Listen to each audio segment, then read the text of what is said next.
Welcome to the Real Estate 401k Show.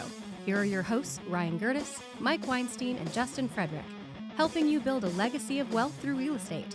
Powered by the Recon Group at West USA and the Frederick team with Fairway Mortgage. NMLS number 625918.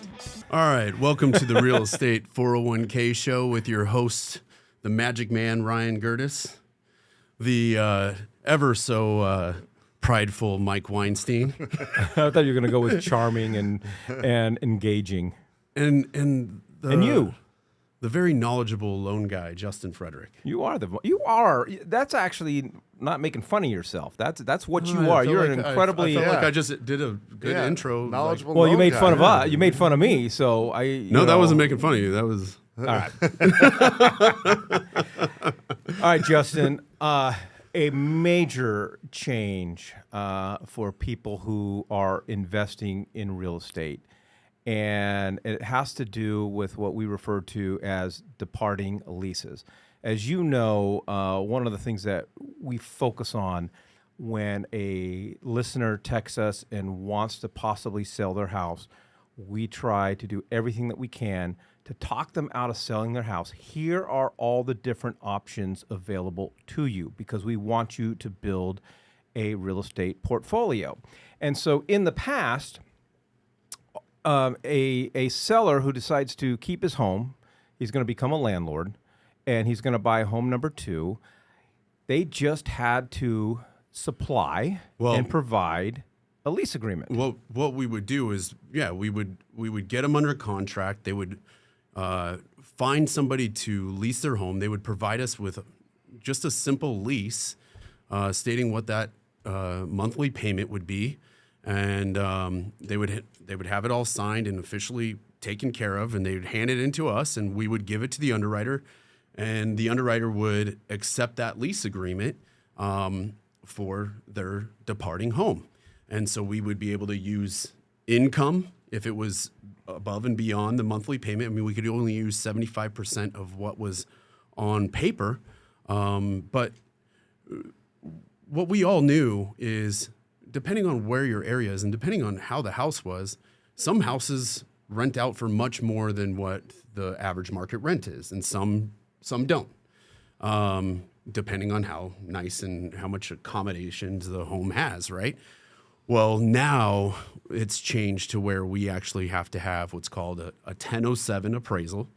And what that is that gives us the average market rent on the property. So we still have to have a lease, and then we have to have a 1007. Now, this is for conventional loans. That 1007, whatever's lower, whether it's the lease or the 1007 Existing appraisal. conventional loans or new conventional loans? New conventional loans as of December 1st. Okay.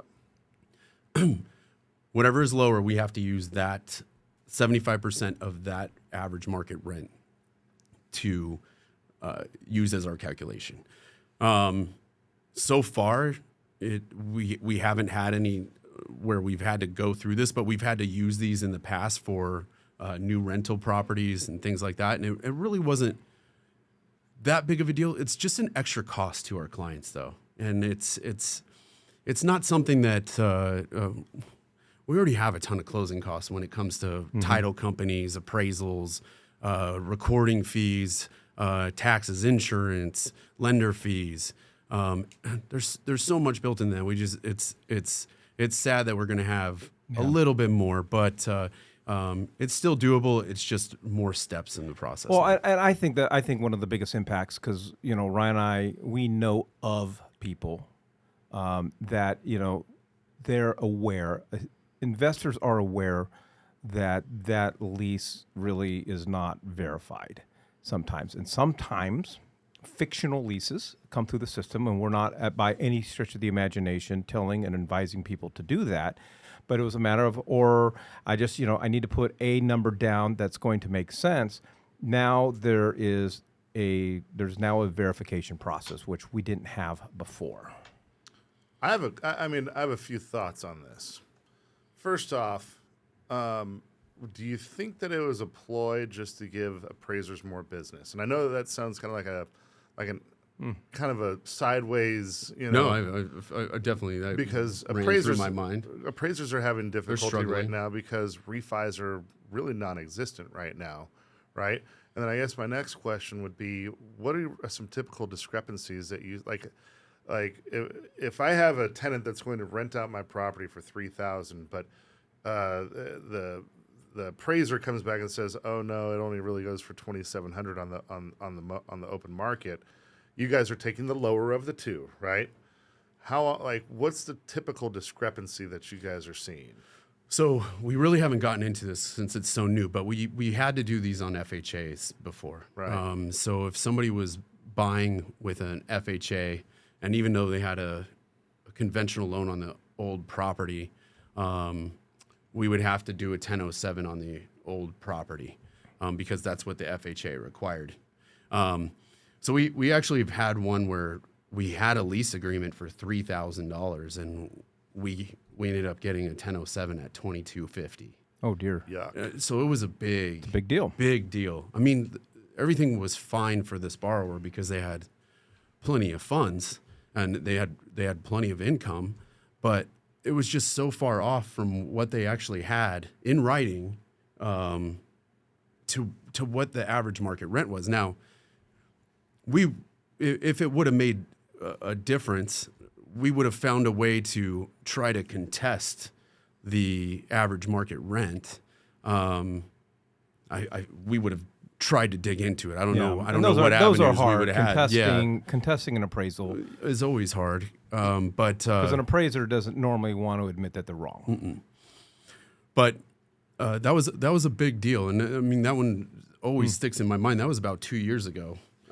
So is it the same process as a regular appraisal? Because all the other ones that I've been through, they're more like a desktop appraisal where they just kind of came back and said, "Oh no." Appraiser pulled a couple of comps, and it was usually like $100 fee or something like that. Should we anticipate like a more full-on manual appraisal? Do you think that's the direction we're heading, or do you think that it's just like, oh no, we were doing it with FHA, and now we're just doing it with a conventional, and it's hard to say exactly where it's going to go. I do believe that there are electronic or BPO kind of appraisers at this point, appraisals. But sometimes when these investors go down these roads, it can get even deeper. So we've seen that in the past with income types of verifications of asset, things like that. We can get deep. Now I feel like it'd be nice to know what the root cause of this was to kind of decide maybe where they would lead this to go. But I've also seen where they've made guideline changes, and then real quick they back away from it. And maybe that comes if the market starts to speed up, and maybe it does come from appraisers being slower. I don't know. Maybe they do back off of this and continue to move forward. Maybe it's because they feel like rents may be dropping, and so they want to just be careful on what's coming out because we've had 2 rough years with interest rates. So I hope that we don't stick with this forever, just because like I said, it's an added process. So again, it's more time involved in the process and more money. So we'll just have to see what comes of it. But we're going to have to deal with what we have in front of us right now. And in a lot of our borrowers' cases, though, we don't have too many issues with debt to income ratios on these types of things. And typically when we're getting our borrowers into a new home, their rates on their previous homes were so low that the rent easily covers it. That it plus easily 75% is no big deal. All right, there's obviously you're in the know. So because you're listening to this podcast now, you know something that most of your friends and maybe even fellow investors don't know. So you're welcome. But when it comes down to holding onto a home and buying a home and converting your old home into a rental, or you may already have a rental, there's so much strategy that goes into it, and we'd love to have that strategic conversation with you. All you got to do is text the word LEASE to 623-AZ-RECON. That's lease to 623-AZ-RECON. I know, Ryan, you could ask 100 different agents this question, and you're going to get 100 different answers of what do they consider the hardest part of this business. And for me personally, I think one of the hardest things that we have to do as agents is determine value of a home. If we overprice it, there can be some consequences for days on market. The last thing that we ever want to do as an agent, wake up and find that we probably could have got our client $15,000, $20,000 more. We're really good at it. But I think it's one of the hardest things for agents to learn how to do, right? Now we're having to, we're going to feel as investors that pressure, and we should be asking the right questions. How good is an agent? We didn't have to be really, really good to appraise rental, income, but now we've been doing that for decades. But now man. there's a lot of pressure now to be able to do it right, and so the point Just because you care. The point, well, I do care. Yeah. But the point is now even more so. It's so important as a seller, so important as a buyer, so important as an investor to truly understand the qualifications that whatever agent you're going to work with have. And I always talk about there's so many things that people don't ask, but you now want to know how many listings, how many homes has that agent sold, because they're going to have to do some comps. I do agree with you that that's a very difficult part of the job, but I don't care if it's new or old. You can usually tell the difference between successful agents and unsuccessful agents. The successful ones are trying to learn more so that they can educate more. The unsuccessful ones are just over there trying to sell themselves. All they're trying to do is just talk about how great they are, getting pissing contests. I don't even really speak that language. All I'm really trying to do is I'm trying to put myself and our clients in positions to make a shitload of money in real estate. Right. And so when things like this get thrown at me, I'm like, oh, great. I've been preparing for this for 2 decades now. Right. I actively do it with my clients who don't have any wishes or any inclination to get into the investment world. I'm still trying to breed investors out of them by giving them numbers and making them understand what the market trends are doing, not just on the sales side, but over on the investment side too. So for me, I look at this and I'm just like, all right, great. Just how do we work with it? Yeah. Let's go. All right, already got it going. So I really feel like the people that are having the hardest time are the people that think that this business is all about them showing themselves off and trying to put as shiny of a spotlight on themselves as possible. Does it work with some people? Sure. But okay, I get that. I get that that's you and that's me, and it's how our team operates. It's not a large percentage of real estate professionals out there. So my point is, as a consumer, as a buyer or seller, you better be asking the right questions, and you better know who is representing you. I agree with that, and I do think that a lot of consumers out there, they unfortunately, I feel like they're just kind of lazy sometimes. Oh, they're not out there interviewing people. I agree. They're not even thinking about any types of questions to ask, and it's crazy because we all have these supercomputers that we carry around in our pockets. Yeah. Right. Yeah.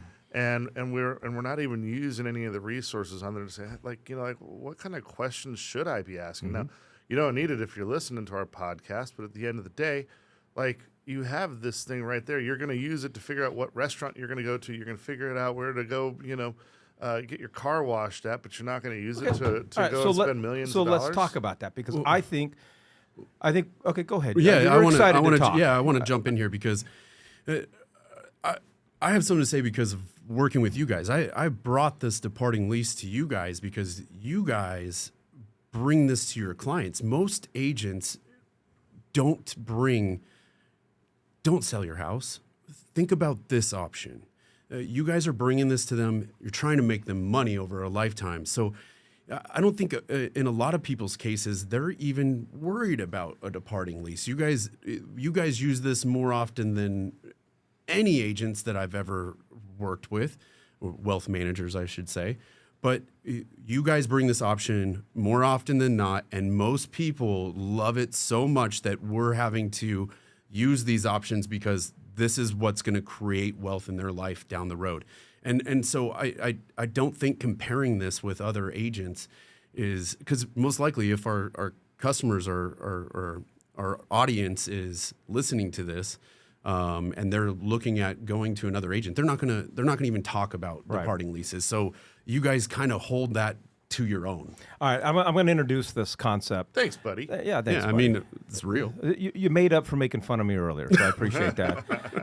And I want to actually next week dig into this deeper. But you brought up like the concept of reviews, and I'm going to make the case that people should just be aware of what they're reading on sites like Zillow and reviews. I'm all about Yelp. I do the whole Yelp thing and whatever the case is. But when I'm picking out a restaurant, I'm looking at food. What are people saying about the food, right? Does it taste good? Does it taste bad? What are they saying about service? You go on Zillow, and agents rely so heavily on Zillow, they know all these reviews, and you read these reviews, and it's like, oh, Tammy, it was such a wonderful home buying experience, and da-da-da-da-da. Our reviews are typically, man, Mike and Ryan made us a shit ton of money in real estate, so be careful what you're really looking for. I want to be known for somebody who knows how to negotiate and knows how to make money for our clients. And I always tell some clients, listen, you don't have to like me, but if you like money, you want to work with me. Yeah. Mike and Ryan went in there and talked me out of selling my home again. Damn it. I hear that all the time. I hear that all the time. My first conversation with them. Yeah. All right. Well, I don't even know what we were talking about departing leases. So much strategy goes into selling a home or holding onto that home and keeping it in your real estate portfolio and going and buying home number 2. It's what we do. It's what we're really good at, and we would love to sit down and have a conversation with you and help you build that strategy. All you got to do is text the word LEASE to 623-AZ-RECON. That's LEASE to 623-AZ-RECON. Thank you for joining us on the Real Estate 401k Show. If you want more information on how to build wealth, click on the link or text us at 623-297-3266. That's 623-AZ-RECON.